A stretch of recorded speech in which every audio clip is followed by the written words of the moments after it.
ফেনীর দাগনভূঞা উপজেলার ইয়াকুবপুর ইউনিয়নের বিজয়পুর সমাজের যুবকদের উদ্যোগে ইফতার ও দোয়া মাহফিল অনুষ্ঠিত হয়েছে।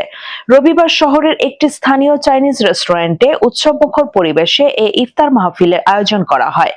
অনুষ্ঠানে অতিথি হিসেবে উপস্থিত ছিলেন বিজয়পুর সমাজ কমিটির সভাপতি আব্দুর রাজ্জাক, বিজয়পুর ফাউন্ডেশনের চেয়ারম্যান মোহাম্মদ একরামুল হক, সমাজ কমিটির যুগ্ম সম্পাদক ও বিশিষ্ট ব্যবসায়ী জাহাঙ্গীর হোসেন কিরণ, বিজয়পুর ইসলামিয়া মাদ্রাসার কোষাধ্যক্ষ দীন মোহাম্মদ সহ সমাজের গণ্যমান্য ব্যক্তিবর্গ।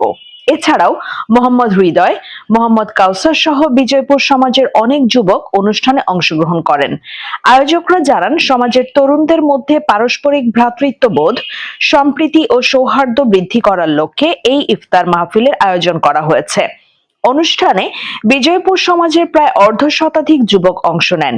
ইফতারের পূর্বে দেশ, জাতি ও মুসলিম উম্মার শান্তি, অগ্রগতি ও কল্যাণ কামনা করে বিশেষ দোয়া ও মোনাজাত পরিচালনা করা হয়। এ সময় অতিথিরা যুবকদের এ ধরনের ইতিবাচক সামাজিক উদ্যোগের প্রশংসা করেন এবং সমাজের উন্নয়নে ভবিষ্যতে ঐক্যবদ্ধভাবে কাজ করার আহ্বান জানান। FTV news desk.